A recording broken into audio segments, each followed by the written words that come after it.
ज्यांच्या समर्थनासाठी विधान परिषदेचे विरोधी पक्षनेते अंबादास दानवेंनी काल सत्ताधाऱ्यांना धारेवर धरलं त्या राहुल गांधींसंदर्भातली बातमी। काल भाजपवर आरोप करत असताना राहुल गांधींनी जी जोरदार बॅटिंग केली त्यातीलच वक्तव्य हाताशी धरत आज पंतप्रधान नरेंद्र मोदींनी लोकसभेत राहुल गांधींना क्लीन बोल्ड करण्याचा प्रयत्न केला। राष्ट्रपतींच्या अभिभाषणावर धन्यवाद प्रस्तावासाठी लोकसभेत आज पंतप्रधान नरेंद्र मोदींनी भाषण केलं आणि मोदींनी त्यांच्या 10 वर्षांच्या कार्यकाळातील कामगिरींचा उल्लेख केला। सोबतच राहुल गांधींच्या कालच्या भाषणाला उत्तर दिलं। राहुल गांधींच्या वक्तव्याचा कालच पंतप्रधान नरेंद्र मोदींनी निषेध व्यक्त केला होता। आज सकाळपासूनच भाजपनं देशभरात निदर्शनं केली, टीका केली। फक्त भाजपच नाही तर आज मित्रपक्षांकडूनही राहुल गांधींच्या वक्तव्याचा निषेध बघायला मिळाला। भाजपाच्या मित्रपक्षांनी राहुल गांधींनी केलेल्या वक्तव्यावरून भाजप कशी एकवाक्यता आज दिसली भाजपच्या मित्रपक्षांमध्ये ती आपण बघणार आहोत। केंद्रीय मंत्री रामदास आठवलेंनी राहुल गांधींवर कसा पलटवार केलाय तो आधी आपण बघूयात। राहुल गांधी के जो बयान है उसका हम विरोध करते हैं और उन्होंने समाज में फूट डालना बंद करना चाहिए। आप ये कह रहे हैं कि राहुल गांधी ने हिंदुओं को आतंकवादी कहा, ये आपका आरोप है? मुझे लगता है कि उन्होंने बोला है ना हिंदू आतंकवादी है, बीजेपी वाले आतंकवादी है, इसी तरह की भूमिका रखी है। लेकिन राहुल गांधी और कांग्रेस पार्टी आतंकवादी है, मतलब उन्होंने चुनाव में इसी तरह की भूमिका रखकर समाज में फूट डालने का काम किया। रामदास आठवलेंच्या याच वक्तव्यावर आम्ही तुम्हाला आज दुसरा प्रश्न विचारला होता। तो प्रश्न पाहण्यासाठी जाऊया आपल्या पोल सेंटरवर। आजचा आपला दुसरा प्रश्न सांगते, राहुल गांधी हिंदूंमध्ये फूट पाडतात, काँग्रेस दहशतवादी आहे। रामदास आठवलेंचा आरोप योग्य वाटतो का तुम्हाला सांगायचं होतं होय किंवा नाही? आज म्हणायला राष्ट्रपतींच्या अभिभाषणावर पंतप्रधान बोलणार असे जरी असले तरी उत्सुकता होती ती राहुल गांधींना मोदी काय उत्तर देतात याची। त्यांच्या भाषणाचा एक मोठा भाग राहुल गांधींवर असणार ही अपेक्षा होती आणि मोदींनी अपेक्षा भंग केला नाही। 10 वर्षांनंतर देशाला विरोधी पक्षनेता मिळाला आणि काल ते पद भूषवणाऱ्या राहुल गांधींचे पहिलेच भाषण होते। त्यात त्यांचा रोख निवडणुकीसारखाच मोदी सरकार विरोधी होता। त्यालाच आज त्याच आवेशात पंतप्रधानांनी उत्तर दिले। मोदी भाषणाला उभे राहिले तेव्हापासूनच विरोधी बाकांवरून गोंधळ ऐकू येऊ लागला। मात्र मोदींनीही न थांबता आपले भाषण सुरू ठेवले आणि राहुल गांधींनी काल केलेल्या प्रत्येक मुद्द्याला खोडून काढलं आणि राहुल गांधी यांच्या हिंदू या शब्दावरून केलेल्या टीकेला विशेष उत्तर दिलं। पाहूयात। ये है आपके संस्कार, ये है आपका चरित्र, ये है आपकी सोच, ये है आपकी नफरत इस देश के हिंदुओं के साथ। ये करने में आदरणीय सभापति जी, ये देश शताब्दियों तक इसे भूलने वाला नहीं है। कोई छोटा बच्चा साइकिल लेके निकला है और अगर वो बच्चा गिर जाता है, साइकिल से लुढ़क जाता है, रोने लगता है, तो कोई बड़ा व्यक्ति आकर के उसके पास पहुंच जाता है और उसको कहता है देखो चींटी मर गई, देखो चिड़िया उड़ गई, अरे देखो तुम तो बहुत बढ़िया साइकिल चलाते हो, अरे तुम तो गिरे नहीं हो। ऐसा करके उस बच्चे का मन बहला देते हैं। तो आजकल बच्चे का मन बहलाने का काम चल रहा है। कांग्रेस के लोग और उनका इकोसिस्टम आजकल ये मन बहलाने का काम कर रहा है। मुझे किस्सा याद आता है, 99 मार्क्स लेकर बालक घमंड में घूम रहा था और देश सबको दिखाता था, देखो कितने ज्यादा मार्क्स आए हैं। तो लोग भी जब 99 सुनते थे तो शाबाशी देते थे, बहुत उसको हौसला बुलंद करते थे।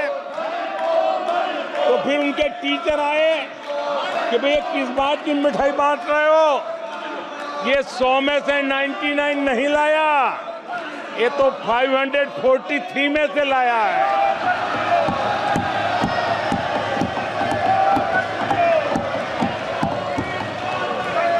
अब उस बालक बुद्धि को कौन समझाए कि तुमने फेल होने का वर्ल्ड रिकॉर्ड बना दिया है। कांग्रेस के नेताओं के बयानों में ये बयानबाजी ने शोले फिल्म को भी पीछे छोड़ दिया है।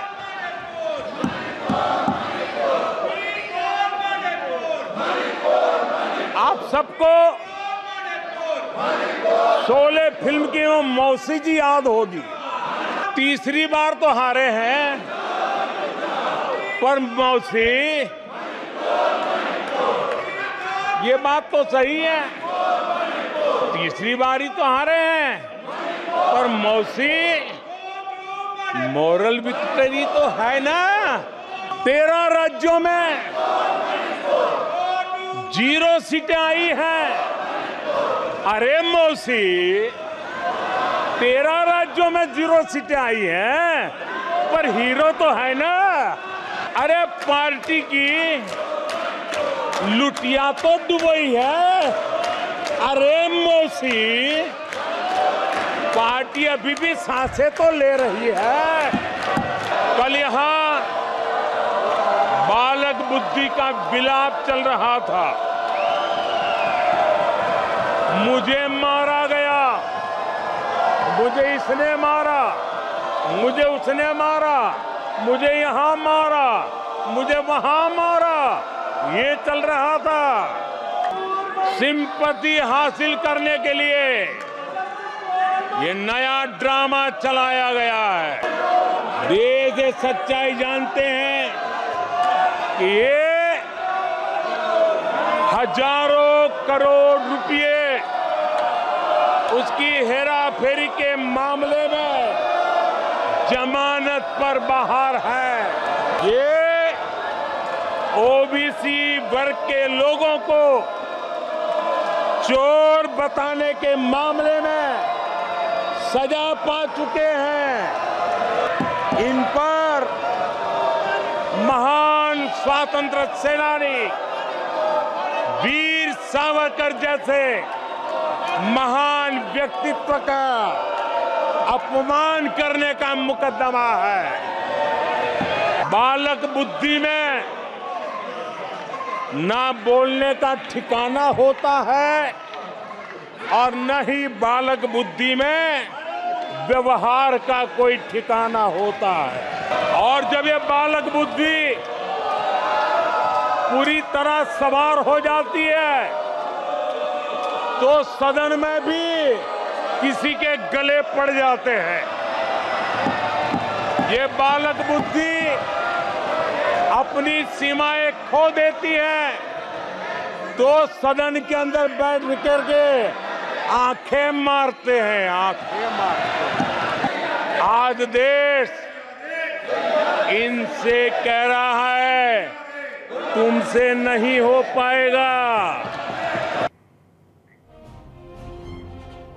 राहुल गांधींच्या कालच्या भाषणाला नरेंद्र मोदींनी उत्तर दिलं, पण जसं भाजपच्या मित्रपक्षांनी देशभरात राहुल गांधींच्या वक्तव्याचा निषेध केला, अनेक ठिकाणी राहुल गांधींविरोधात घोषणाबाजी केली, बॅनरबाजी केली, तिथं काँग्रेसच्या मित्रपक्षांनीही राहुल गांधींचं समर्थन सुरू केलंय आणि त्याची सुरुवात झाली महाराष्ट्रातून।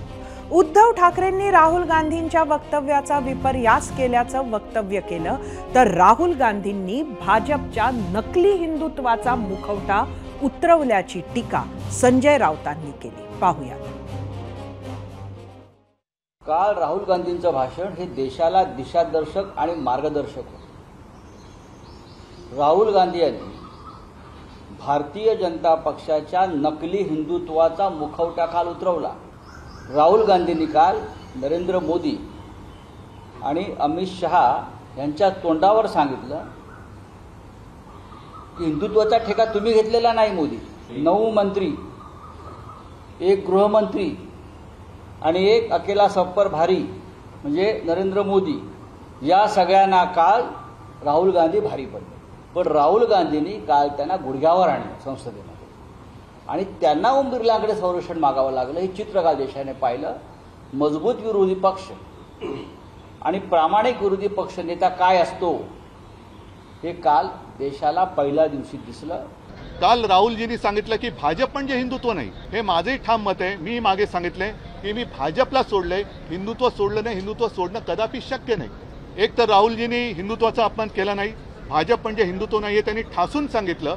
पण अपुऱ्या माहितीनिशी हे सभागृहात तो ठराव आणू इच्छित होते आणि जर ठराव आणला असता आणि तो मंजूर करून त्यांनी बहुमताच्या जोरावर जसं आज निलंबन केलं तसा ठराव मंजूर करून पाठवला असता तर असत्यावरती तो ठराव मंजूर करून घेतला असता. तर असत्य माहितीच्या आधारे हा ठराव आणू इच्छिणं किंवा आणू पाहणं हा सुद्धा सभागृहाचा अपमान आहे. त्याच्यामुळे मग त्या सदस्याला सुद्धा तुम्ही निलंबित करणार आहात का? बऱ्याच घोषणाबाजीतही पंतप्रधान मोदींनी आपलं भाषण पूर्ण केलं. त्यांच्या 10 वर्षांच्या कार्यकाळात भारतानं केलेल्या विकासाचा पाढा त्यांनी वाचला आणि काँग्रेस तसंच राहुल गांधींवरही आपल्या स्टाईलमध्ये त्यांनी निशाणा साधला. आणि याच संपूर्ण प्रकरणावर आम्ही प्रश्न विचारला होता आणि त्या प्रश्नावर तुम्ही दिलेल्या प्रतिक्रिया पाहण्यासाठी आपण जाऊया आपल्या मीडिया सेंटरवर. आजचा आपला दुसरा प्रश्न होता, राहुल गांधी हिंदूंमध्ये फूट पाडतात, काँग्रेस दहशतवादी आहे, रामदास आठवलेंचा आरोप योग्य वाटतो का, असा आपला आजचा प्रश्न होता. सोशल मीडियावरच्या प्रतिक्रिया बघूयात.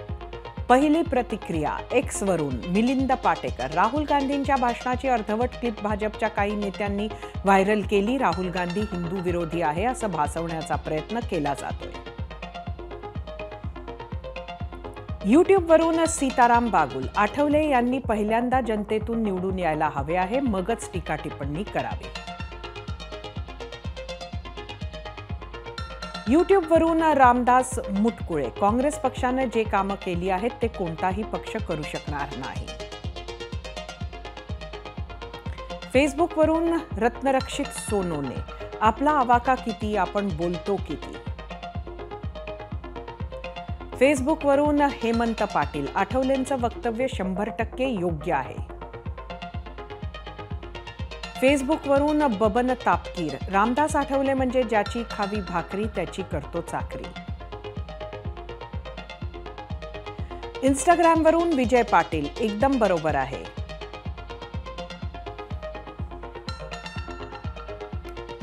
रामदास आठवलेंनी राहुल गांधींवर केलेल्या आरोपावर आम्ही प्रश्न विचारला होता.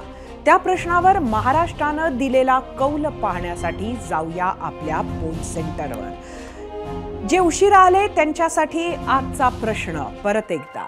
राहुल गांधी हिंदूंमध्ये फूट पाडतात, काँग्रेस दहशतवादी आहे, रामदास आठवलेंचा आरोप योग्य वाटतो का. यूट्यूबवर एकूण 20,000 मतं. 27% होय म्हटलंय, 73% नाही. इंस्टाग्रामवर एकूण 2,500 मतं.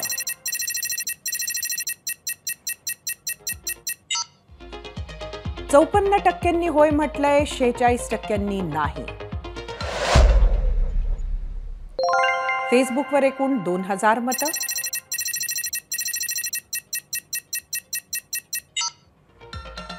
एकतीस 31% होय म्हटलंय, 69% नाही.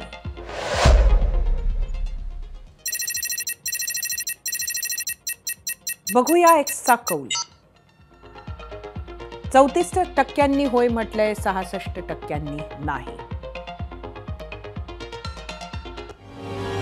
काल राहुल गांधींनी लोकसभेत जाणीवपूर्वक हिंदू, अयोध्या, महादेव अशी पेरडी केली.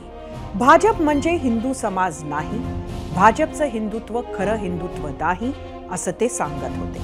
त्यांच्या टीकेचा सगळा रोख भाजपच्या काही नेत्यांकडे होता, पण त्यांचं हेच वक्तव्य त्यांच्यावरच उलटवण्याचा भाजपने प्रयत्न केला. हिंदू बहुल राजकारण हा मोदींचा स्ट्रॉंग पॉइंट मानला जात होता.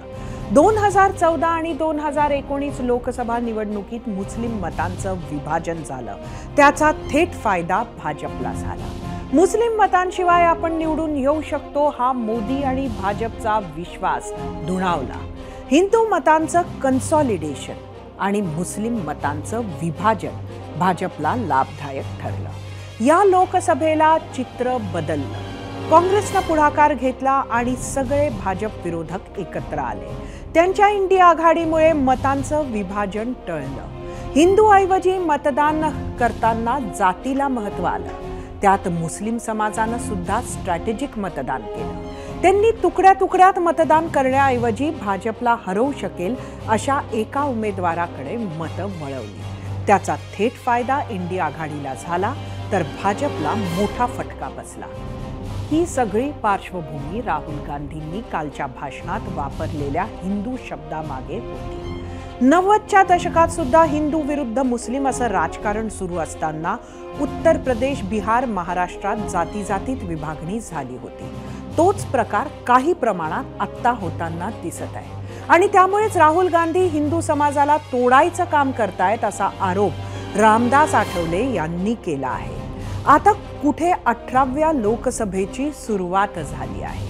आणखी 5 वर्ष आपल्याला असे अनेक वादविवाद संसदेत पाहायला मिळणार आहेत. एबीपी माझा, उघडा डोळे बघा नीट.